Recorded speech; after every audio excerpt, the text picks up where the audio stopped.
Evening, Musa. How are you doing? I'm all right. How are you, Jonathan? I'm kind of not sure. Not sure. I went for a swim. That was a good part of the day, and Oh, okay. and it was a good swim. Sometimes it is, sometimes it isn't. And hmm today was good. Started off very badly. I was like exhausted. Then I found my pace, and I found a few more muscles, which make it easier. But I didn't Oh, have them okay. before. Where, It's where, a where, discovery. where do you swim? I swim at somewhere called Sea Lanes in Brighton. It's a 50-meter pool which they plonked on top of the beach. But it's great. It's Oh, great. is it open air? It's open air, but it's heated. Oh, okay. Busy is it or? Different times of day. It wasn't too busy when I went because it was raining. Oh. But I don't know if that affects it. You're wet anyway, aren't you? But it does make it harder. You get the wind. Anyway, you don't want to talk about swimming, do you? Although No, maybe but there'll be parallels. at some point though, I want to talk about Brighton. Maybe not today, but yeah, I love Brighton. Was spent a couple of years there as a junior doctor, actually. But today I want to talk about political violence because, well, this week has been a very interesting week, hasn't it? There was the tragic assassination of Charlie Kirk, who was a right-wing American activist. Equally horrific, although I think it was much less picked up reported in the news. A constituency office of a Labour MP was set alight. I don't know if you saw that. Mm-hmm. You were, I think, at a conference, weren't you? Or for arms manufacturers. I was at a trade show. I was at a trade show for the defence industry. So a very large, Okay, very yeah, large. So that's where I spent my week while all this was going on. and of course Yeah. there's rallies going on in London, led by Tommy Robinson, right? So I think it's an opportune time to think about where we're going, the nature of conversation, where we're headed, and yeah. Okay. Well, why does it interest you? You're a psychiatrist. I think there's a general feeling, isn't there, that the way conversation is heading, and the kind of climate of violence and to some extent fear that is encompassing us is something that we haven't seen in the Western world or felt, certainly for my lifetime, and perhaps for the last 70, 80 years since the Second World War. Although I may be wrong, I wasn't around in I wasn't around in the 70s. I haven't really seen, NF riots and all of this, right? So there might be a massive chunk of history that I've just completely You missed. had a massive civil war in former Yugoslavia, which is Europe. Yeah. So that's you had the Troubles, as they're called, in Northern Ireland. Okay. So, and of course, political violence goes on around the world and is linked to other forms of violence. But yeah, things are looking very different in the United States at the moment, and they're starting to look very different here. I think there's 110,000 people estimated going to a Tommy Robinson rally in central London, and Tommy Robinson, until possibly this afternoon, was always a figure who would draw in very small crowds and was seen as someone who's quite extreme. And something's shifted. Something big has shifted, or been mobilised. So, Jonathan, if we were in Pakistan and Tommy Robinson was Pakistani, I would tell you, I would, and I might be wrong or right here, right? But I would tell you that this lad has street power, and he is one to watch. And in a few years' time, he'll be running things, right? Now, I don't know. I literally, honestly, don't know if that translates in England, in Blighty. I don't know. I think is a really nice insight, and I think this is Yeah. where So ironically, what people should be talking to is it's all the people who have backgrounds in other countries about what this stuff actually looks like, because we haven't really experienced it. Not like we're experiencing it today, but it has been experienced all over the world. It's part of political life, and so your reading of it, I think, is very important. As you say, you're looking at someone who's got street power and who's on the rise. And by the way, they also have someone who owns one of the largest media companies and the largest amount of wealth in the world backing them, and saying some pretty much inciting people to violence this afternoon. Sorry, you're talking about Elon Musk there, right? I'm talking about Elon Musk, who is pretty much inciting people to violence. He's always got this thing about dying. He's got to go to Mars because we're all going to die. Now we're all going to be dying because, it's obviously some internal thing there, because it's a repeated theme about death and needing to fight back against death. But he's now sort of saying to people, before the violence is going to come to you, you need to defend yourself against it with violence, which I think is incitement. But heck, he's got money and power. Oh, so Jonathan, you're insulting free speech there. But and there's the problem is, you see, or we could go to free speech too, because that's the vehicle upon which it's being done, but it doesn't mean free speech, and no one really wants free speech, because free speech is where I could say, "Oh, everyone go out and burn down Musa's house," and then that'd be just like that's not free speech. That's of course. I can. It's where speech becomes intolerance, which is ironically what the division seems to be about, is intolerance of the other people's speech. But when the speech is intolerant of other people, that becomes. And I didn't know who this guy was, and I was like, blimey. I mean, it was really quite strong stuff, and I didn't. So sorry, are you talking about Charlie Kirk now? Yes, sorry. Yeah. I didn't know who he was, and then and then I sort of see this stuff he said. I'm like, wow. And then I couldn't even equate that with Christianity, but it's that branch of Christianity I don't know. It's that branch which is actually not in the Christian spirit as I was brought up to understand it, and it's reading something else into it.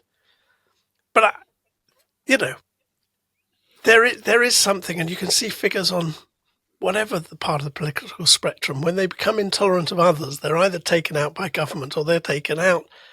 If we reduce it back to the village, it's someone saying something to offend someone and gets a punch in the face. Unfortunately, it's not in the village. It's on the greater stage, and the violence takes another form. It becomes political violence. But if we were back in the village of old, it wouldn't be political violence. It'd just be, you're out of order. Bam. Punch. That's not political violence, but assassination. That's pretty much it, isn't it? I mean, the thing is, Charlie Kirk, who I hadn't known either, and I think that's really instructive, isn't it? We're here in Britain, right? We don't know who Charlie Kirk was, right? 3-4 days ago, Mr. Kirk, dearly departed, had no relevance to my life, right? But that's also because we're old. My daughter has heard of him, so it's. Oh yeah, sure. No, yeah. But this is a touchstone moment, isn't it? Right. And of course, well, the first thing I would say is my condolences to him and his loved ones, his family. I understand his wife and his children were in the crowd. I think that's terrible, and clearly there were a lot of people who had affection for him. A lot of the stuff that I've come to know that he said was very offensive. It's very offensive to me, It's very offensive for a lot of different reasons. Primary, and I don't think we should really shy away from saying that, incidentally. Primarily, what I found strange, of course, there's the fact that he espoused a not very nice interpretation of Islam. But primarily, I was interested in his position on guns, which I find bizarre, to be honest. I think a lot of British people do find the debate in America on guns bizarre, and it's sort of weirdly ironic that he had made such comments. I think one of the comments that he had made was, gun deaths are the price that we pay for, our God-given right for the Second Amendment, something like this. But nonetheless, I think we have crossed the Rubicon when a political assassination, which is what this appears it was, becomes almost expected and not surprising, not unexpected, isn't it? There's something that has changed there, and yeah, perhaps we should discuss that. Perhaps we should think around that question. Well, yeah, but there's some unpacking before that. So Mm. America is heavily armed up as a nation. It's heavily Yep. armed up. It's heavily trained up. I mean, this wasn't a shot that went amiss. This was a shot somewhere between here and there. I guess it was Yeah. going for. But so you've got that going on, and you've got a nation which is highly divided with a lot of guns. It's not usually a good sign. There's other nations which are also quite gunned up, possibly not such a range of merchandise, because I've spent the last week looking at some of the merchandise.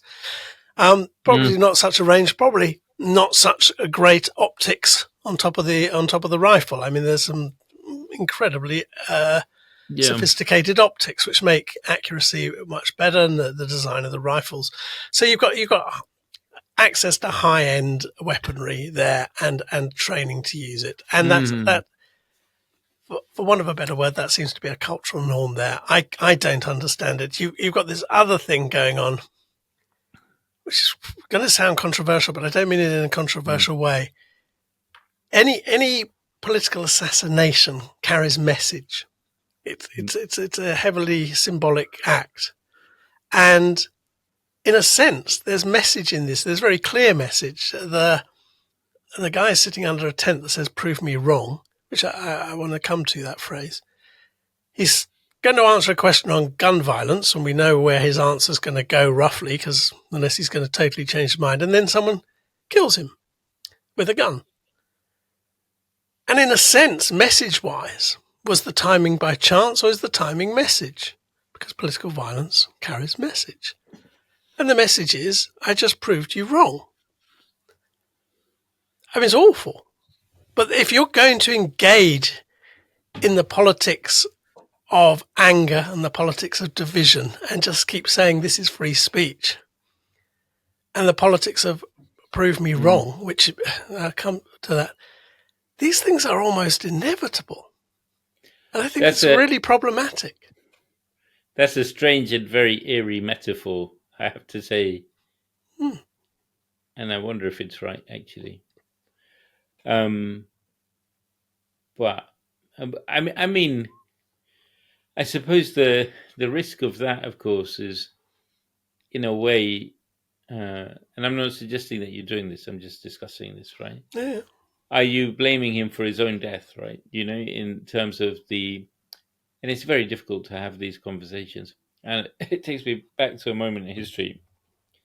I don't know if you know this epoch that well.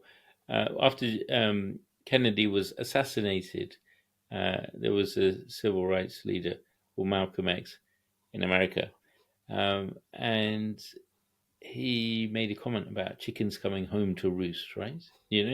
And there were, I think, documentaries made around this time, and the general theme was this was the hate that hate produced, right? That was talked about his organization, the Nation of Islam, but essentially what he was saying after that Kennedy's assassination was, there's no skin off my back, and the system has just acted in a way to kill its president, and this is something that was expected. And indeed, even in the wake of Charlie Kirk assassination, similar comments have been made. And I so the don't. problem with that, yeah. I don't think that. I don't know. I don't think I'm doing that, because what I'm trying to say is, Mm. let's presume he's 100% sincere. If people are, let's just presume he has that capacity to be 100% sincere, and he's sincere in his intolerance of others, and he has been brought up in such a way that this makes sense and it fits into his Christian beliefs, that intolerance of others is part of Christianity for him. And he might not even see it as intolerance of others, because Yeah, he's got this you're thing talking called, about Mr. Kirk now. yes, Mr. Yeah, Kirk, not Michael yeah, Marx, which I let's yeah, sure. but he's been brought into this thing, and he's getting the attention, and the attention's coming to him, and so this further feathers the feeling of righteousness. And prove me wrong is it. But I didn't know anything about him. I hadn't read anything he'd said. I just saw the tent with "prove me wrong," and I thought, well, that's problematic, because "prove me wrong" means there's a singular truth, and I hold it, and I will. Absolutely. And truth isn't singular. History isn't singular. And we enter, and this is where conflict starts, because it's unable to deal with the multiple histories, and we're into conflict.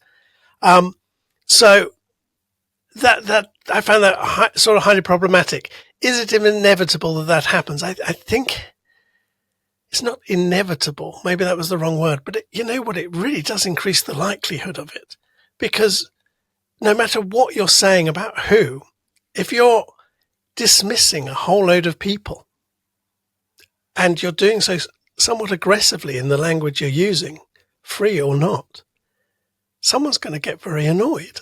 Well, I think, Jonathan, what I would say is that it wasn't inevitable that Mr. Kirk was assassinated. It was inevitable that somebody was going to get assassinated. Yes, I agree.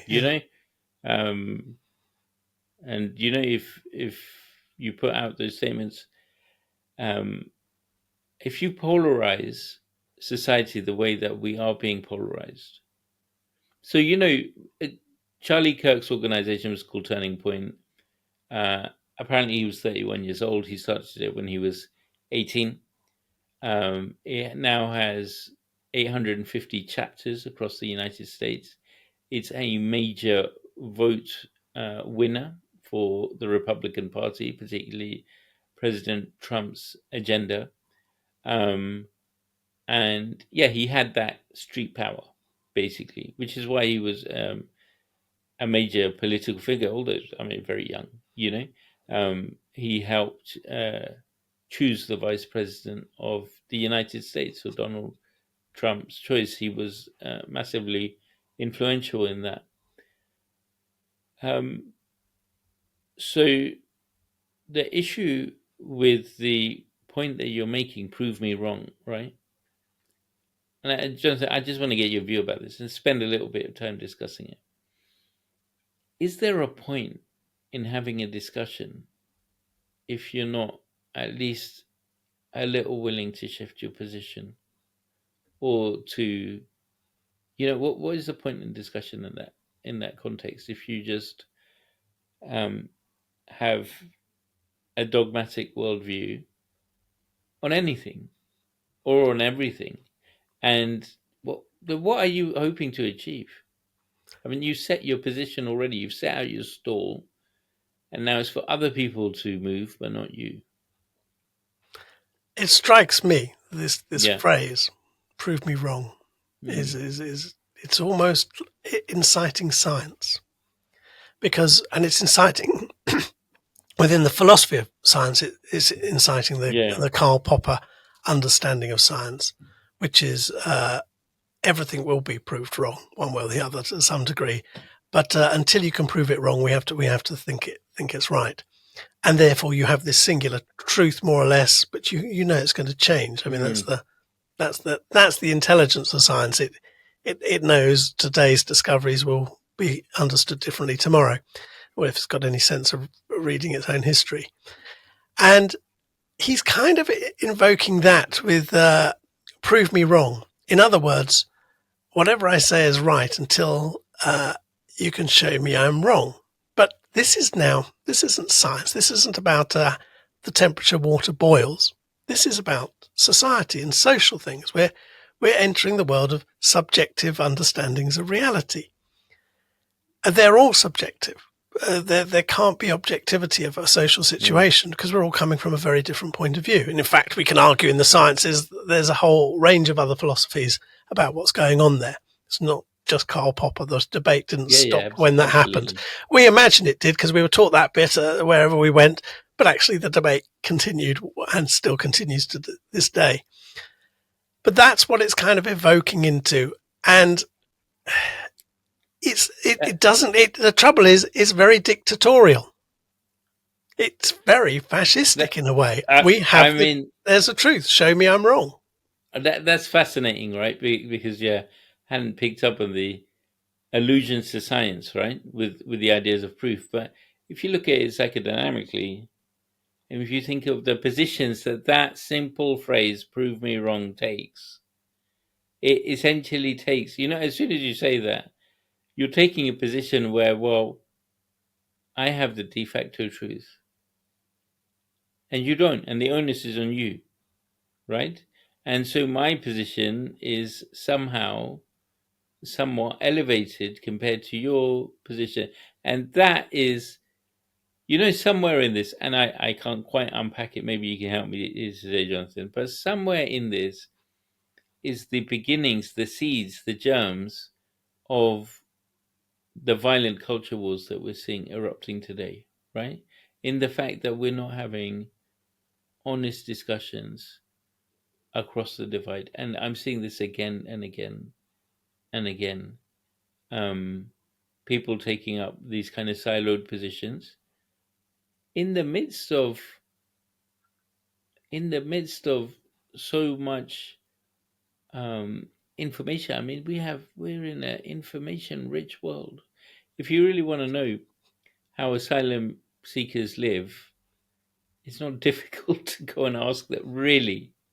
If you really want to know what it feels like to be, from Kurdistan and trek, over, a continent and to come here, and why people have made decisions that they've made, it's not really very difficult to go and ask them. Nobody does this, incidentally, Jonathan, right? And so, yeah.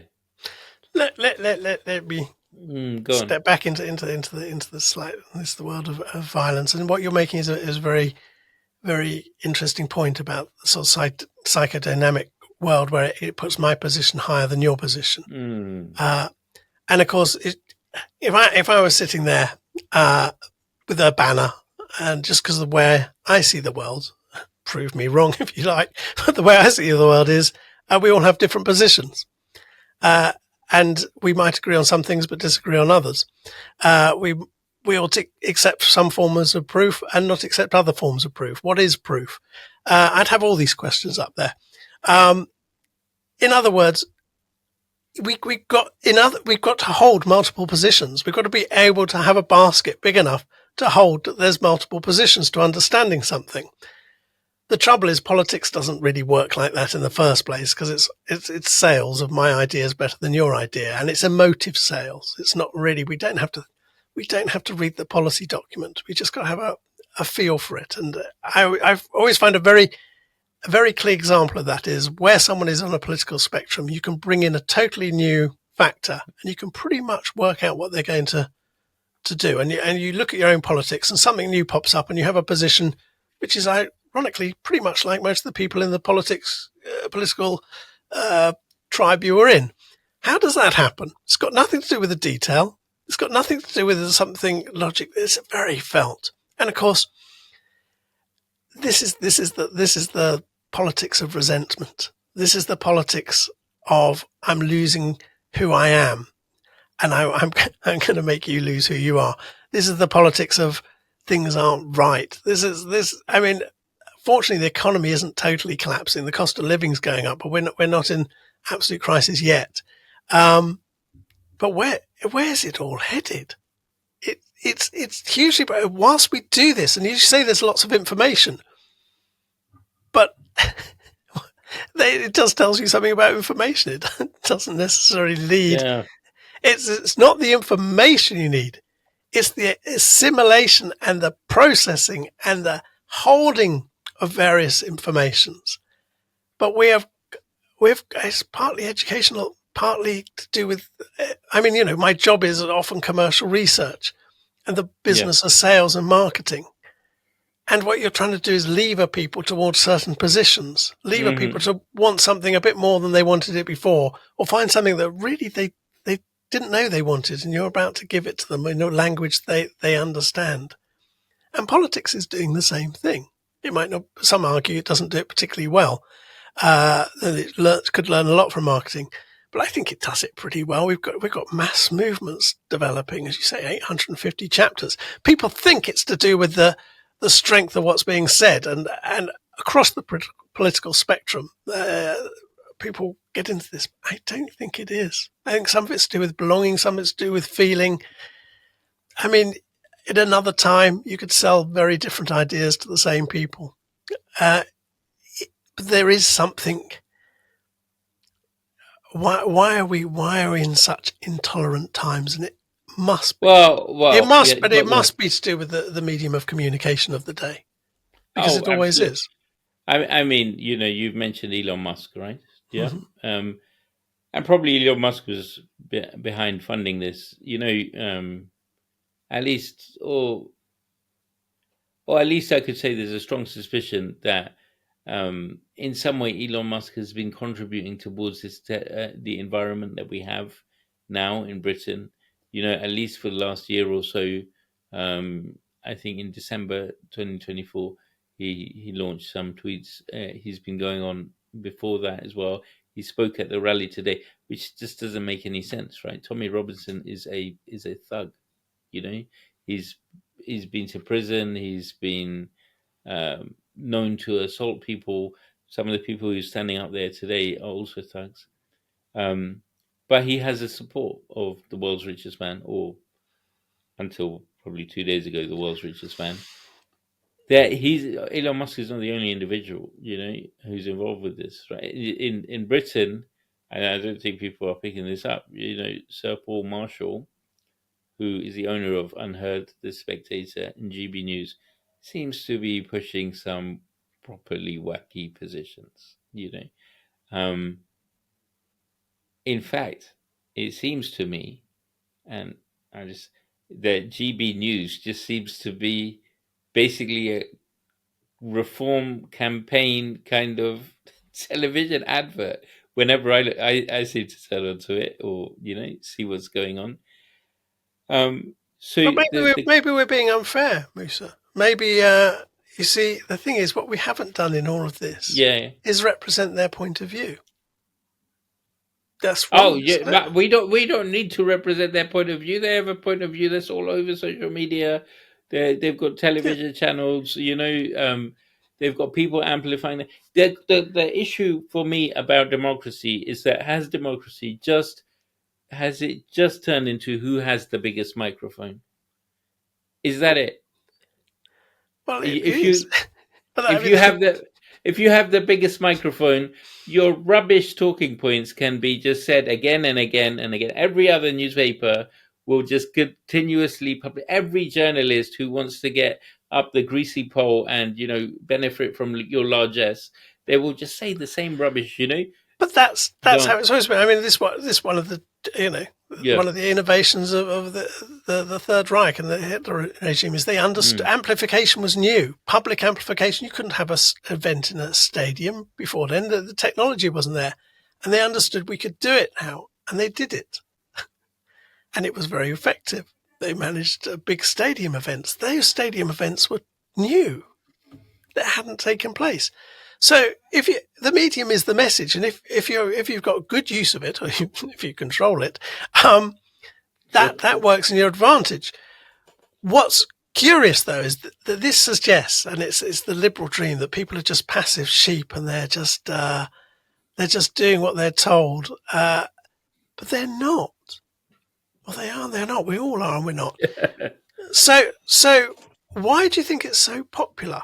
Just because people, I mean, why is it popular? You could have an advertising campaign for something that's a rubbish product and it won't be popular. And you'll But have an Jonathan, advertising campaign for something that's a rubbish popular product, and it'll be hugely popular. oh, but that's your job Doesn't? more than mine. Yeah, but Mine, isn't it, Jonathan? this is how it is. So No, why do you think it's popular? And yeah. why do you think it's popular? And why do you think it's headed towards violence? Or is So, in violence? so. I mean, there will be a hook, isn't it? There will be some feeling that is exploited, but some feeling in the population, which probably right now is cost of living, general level of services, crisis. I mean, I work as a psychiatrist. I can see this on the front line. There's a mental health crisis that has been brewing for some time now. It's getting worse and worse.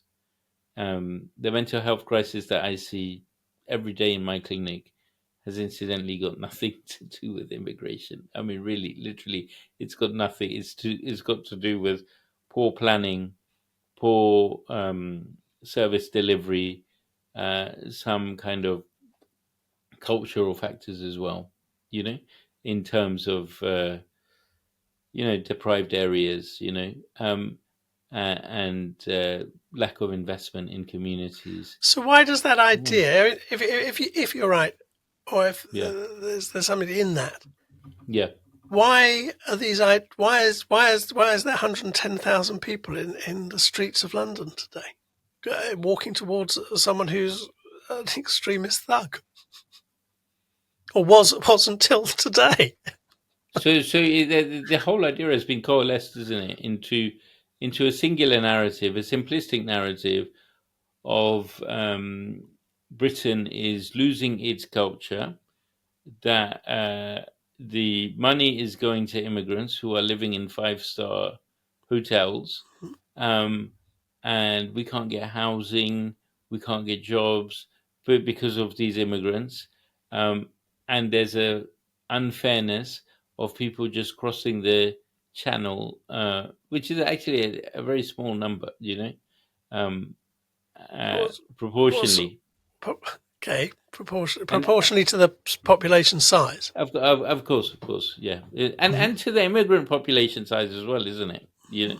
Um, and hence there's a kind of blame the foreigner feeling and sentiment, right? And the other thing is, I think, which is crucial in all of this, is that nobody speaks to the foreigner. Nobody goes and actually speaks to people who are claiming asylum. Very few people do, except for some very well-meaning charities, some churches, and So, which go but out as specifically a to do that. Yeah. as a psychiatrist, why is that attractive to us, or What? what personality is it attracted to? Where I can reduce everything, all the struggles of life, or a lot of them, I can reduce to this issue, or this issue becomes so threatening that I'm changing the way I think about the world. These are What projection.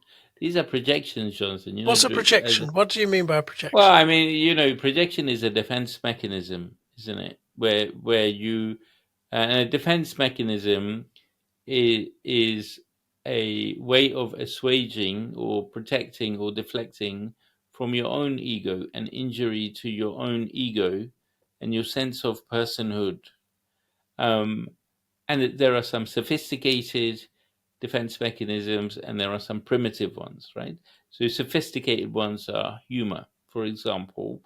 If you make a particularly caustic joke about me, I can deflect that with a witty retort. I You think think you it's really can, but maybe I well. Winston don't know. Churchill certainly could, Yeah, but but maybe not me. you can try. No, I'll Uh, yeah, and carry and on, then please. there Sorry, there are that's my witty primitive retort. there are primitive defense mechanisms, isn't there? So, denial is the best one, right? Hmm. So my daughter might find, um, uh, herself, um, I might capture her with her hands in the candy tin. You know what I mean? And I say, "What are you doing? You're licking the sweets at night." And the first thing she'll say is, "No, I'm not." Although it's clearly, it's denial, right? Because, and in fact, when I say, "No, you are," she bursts into tears, and she'll have a tantrum for the rest of the night, right? So projection is is also primitive defense mechanism. It's where you take those feelings that you don't want to have and you throw it onto somebody else, and that happens all the time with foreigners. Blame the foreigner.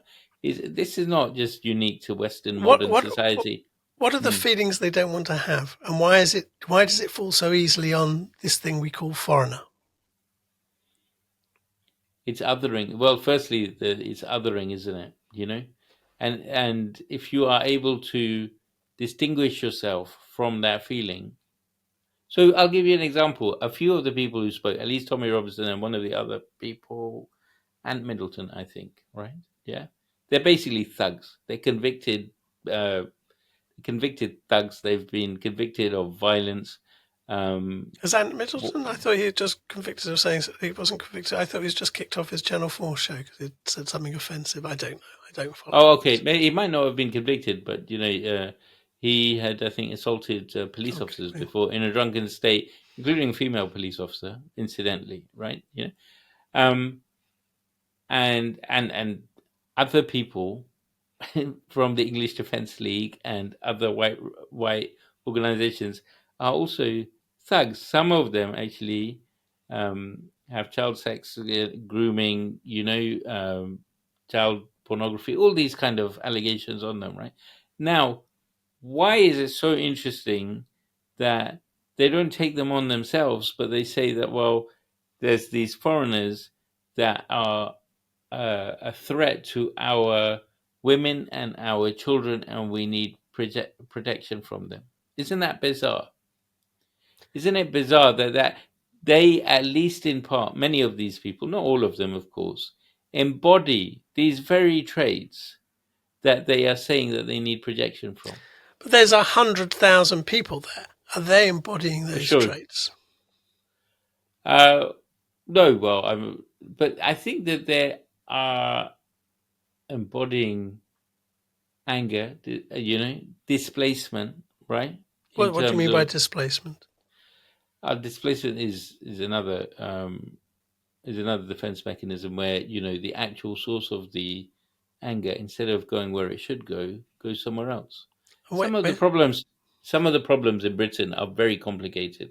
They're due to investment in infrastructure, a just-in-time planning system that we Mm, have, very complicated finances, rising bond and interest, rising cost of servicing our debt. How can you explain that to a general population? Isn't it easier to say to the population, well, it's those people's fault. They're crossing the channel. Look, go get them. What's going to happen, Jonathan, at the end of this? Suppose we sort out the problem as a country for the hotels, right? Suppose we have no asylum seekers, or we have 10, or we have 20 next year. Do you think all those ingredients of that discontent are going to go away? No, Suppose all the yeah. that's what's intriguing me about this discussion. I'm still not clear on what Mm, they're feeling. I mean, and I can't believe they're all feeling the same thing. But of I'm course. also aware as a human being, some of their feelings have to do with feelings they've always had. And I let's be careful how I say that. I can think of someone I know who is incredibly resentful, Mm, highly possessive, very resentful, possessive people, highly resentful. And it's a politics appeal to them. Now, I don't think everyone's into that. But why is it? What is it psychodynamically, if you like, if that's the right word? What is it in us? What is resentment? mm. I think every individual has a different story, isn't it? But certainly we can see that nursing a grievance and hatred of other people can be increased, nursed, and fostered, can't we? And it probably starts with a feeling of low self esteem at one's core. Uh, I see this a lot in clinical practice, actually, where you look at, I mean, so many different mental health conditions, whether you're looking at anxiety or depression or phobias or other things, and you find that, or body dysmorphic disorder, eating disorders, at the heart of it is a very lonely child. I find this again and again. Sometimes a lonely, scared child, and sometimes I'm very fortunate in the job that I do. I can go back, with the person to explore that 6, 7, 8 year old who saw trauma, awful experiences, these kind of things, right? And then it begins to somehow just, the jigsaw begins to fit in place. And now, I can't say for each of those individuals they've been traumatized. There is also some level of conformity in crowds in the mob, isn't there? Right? You know? But there is something that has been picked up on and nurtured, some kind of deprivation, which has been projected onto others and displaced. See, there's a problem here. Yeah. And I can accept everything you say, but the problem is, if people of your whatever politics you agree with, and you clearly disagree with their politics, the rally politics, but if they were aggrieved, if they were resentful about something, would that be a psychodynamic thing, or to do with a lonely child, or would that be to do with they've put their anger in the right place? I think that's a fascinating question, isn't it? I think the thing is that you have to have. I think you have to have criteria by which you can judge right and wrong, and the justice of each individual case, isn't it? I think if we slip into a kind of moral relativism and say, well, they say this and we say that, you kind of lose your grip on reality, isn't it? In a way, I'm sure that Charlie Kirk's assassin felt he was completely justified in what he was doing, in a similar way to the way that Charlie Kirk felt there was no question about what he was saying and what he was doing. And yeah, go on. So yes, that's right. That's right. I mean, people's self-justification is an aspect of life. Even if they think what they're doing is totally wrong and they do it, they still justify that they're doing something totally wrong. This seems to be an aspect of humanity. So if we look at it from that point of view, and then we enter with moral relativism, who are we to tell others that what they're doing is wrong? But morality is a relative sea through which we navigate. But I'm also aware, as I'm sort of grilling in a bit on this, there's this other effect we get, and I think there's a word in methodology for it, which is, if I think, hey, Jonathan made a good point, you see, Musa's wrong, yeah, and then I can wipe you out. I can just say everything you said is wrong.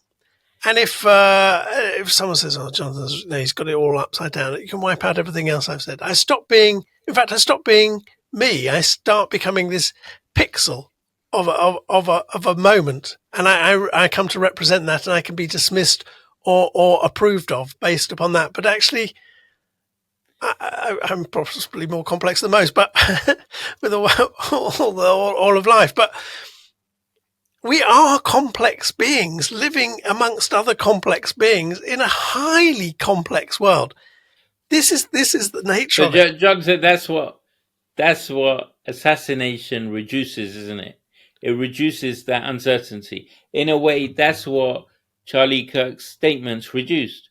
They reduced that uncertainty. That's the approach that Tommy Robinson is taking. He's reducing uncertainty. There is no point telling Tommy Robinson that there are 1.8 billion Muslims in the world. There's 53, 55, God knows how many populations, right? With significant Muslim populations. Islam is as widely and differently practiced as Christianity, and you cannot just blame everything on immigrants and Johnny Foreigner. There's no point in telling him that, because he just gives you a reductive worldview, and that worldview is extremely seductive. But it gives you simplification, isn't it? It gives you simplicity. It gives you easy answers. But it's almost talking about as if no one's died, but isn't assassination, in a sense, just a further manifestation of the objectification and identifying by simple names of a person or of a group of people. And we, in a sense, this conversation has been doing it to them. You've just done it to Tommy Robinson. I'm seeing the 100,000 people as the same people. They're not the same people. There are all sorts of views going on in there. Sure. All sorts of reasons for being there. Tommy Robinson, whose real name is it's not his name anyways. It's Steve, I think, isn't it? Yeah, Stephen Yaxley Lennon. That's it. Yeah, I still think I knew his cousin, but which is an interesting story. yeah. But I'm not going to tell you. But they're a complex person too, just like you, I, and everyone else. They're not this thing that comes across. This thing that comes across is also just like me sitting here talking. It's reacting. It's reacting to my internal self. I know that Tommy Robinson is a complex person because I see complex people every day in my clinic. I've never seen a simple person who I've thought in 5 minutes, right, I've got you, I've got this sus. Everybody's story can be heard and understood, evaluated and understood and experienced. This is one thing I definitely know about my job, right? But Tommy Robinson is projecting simple is giving you simple answers which are false answers, which will not solve your problems, which will only exacerbate the tensions of your society. And I think it's important to say that. So, I mean, it brings me, it sort of brings me back, if you like, to what's he called, Charlie Kirk again. It brings me back to that because there's something you said at the beginning, as you were sort of doing the thing people have to do, which is which is quite, I think, important, is to respect the dead. Although there's as any political side would do, they're canonizing their martyrs, but this is just a political. This happens in politics around the world for eons. It's to be expected somewhat. But you said people had a lot of affection for him, and I'm picking up that. I'm picking up that people were very affectionate, not affectionate, but they felt very close to this person. But then I sort of looking at the stuff he's saying, and I'm saying to myself, how do you have affection? Because it just doesn't connect to my world. How can you have affection for someone who's so unaffectionate towards other people? Now, some people say he's not unaffectionate towards other people. He's just unaffectionate to. He said some amazing things, which they're just very highly intolerant, not just a bit intolerant. They're like from a psychodynamic point of view. What's that? What is it when we have affection for those who have a message that of disaffection for others? And by the way, it goes for all sides when they do it, and they do it. We're going to attack the rich. We're going to, and they become the rich. Everyone's playing it. I think it's about probably. It's about identification, isn't it? It's about in groups. I think Charlie Kirk was and will now definitely be lionized as a brave man who stood up to the forces of evil and was uncompromising in his stance and gave his life for it. This is clearly the narrative that's going to be given to him, isn't it? And those people who identify or see a part of themselves in Mr. Kirk will take that on.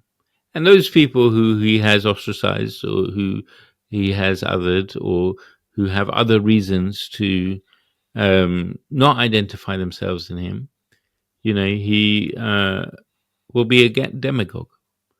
And this kind of splitting of society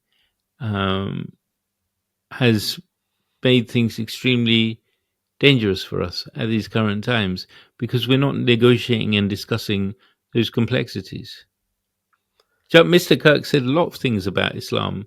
He said things about Muslims. He said things about immigrants. He said things about Prophet Muhammad, which I find very disrespectful. I would really like to know, and I never, Jonathan, I can never get to the bottom of these questions. Right? I've lived in the West all my life. Where do you get that information from? What makes you prioritize one set of information or one view or one paradigm, say about Muslims, about my community, over another set of information? And we'll never get to the bottom of that, because there are certain parts of people which are revealed and certain parts of people which are unrevealed, isn't it? But I think we do need to have the conversation. So I do, although I disagree with Charlie Kirk on almost everything that he probably ever said, right? Oh, I do agree with him. Don't disagree. Okay. You probably agree with him on most ways. You probably said pass the butter. You think, yeah, I can't disagree with that. I mean, most of the words that ever left his mouth are totally innocuous. But I certainly agree with this, although I don't agree with the way he went about doing it, as we've discussed, that we need to be having the discussions. And if we don't have the discussions, then we are going to leave ourselves open to polemicization and a worsening of violence. But how do you have the discussion? Because it's very hard to have the discussion without doing it, because it's part of it's to do with the way knowledge flows nowadays, but it's also to do with the problem we have as we name and objectivize and reduce down, because we can't see that we're not spending our time trying to. I knew I'd come back to the swimming. So what you do when you're swimming, and I'm a real sort of starter in it. I could swim, but I couldn't swim well. So I'm trying to do the crawl, which is, the crawl requires you to do a lot of things all at once, but it also requires you to hold different muscle sets in your body that you didn't know you even had to begin with. And you're holding some and you're turning others. You're using sort of longitudinal muscles, if that's the right thing. You're using a whole set of things. And you're developing that. And as the more I swim, the more they develop, and the more it allows me to develop other ones. And the better my swimming's getting. In fact, I did a great length today. I just thought, wow, that's what swimming should feel like, a bit more like that. And I'm sure it'll keep going, and there'll be good days and bad days.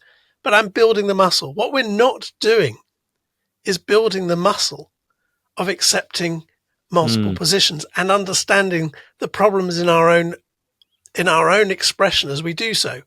We're trying to be right. We're trying to say, prove me wrong. We're all doing it. I'm doing it now. Prove me wrong. But that's a problem. That's an enormous problem. And as long as we do that, we are going to be drawn towards the politics of division. The problem with the politics of division is it will always divide again. You can give them what they want. It's the building of the muscle. It's the building of the way of life in which I can accept far more. I can accept multiplicity. I can accept and hold uncertainty. It's these things. But that takes training, and we've become lazy in it because we're living in the information age, which just keeps giving us information. So we don't do the swimming. And get back to the swimming. I learned a lot from it. I can't trump that, Jonathan. So I've got to lay down my baton. And no, but I certainly think there's a lot of truth of what you've said. I think it's very profound. And we're going to come back to this topic again and again. Yeah, I suspect. Yeah. All right, Musa, thank you very much. As always, you make me think of things I hadn't thought of before. So I really like that. Pleasure, Jonathan. Thank you. Thank you.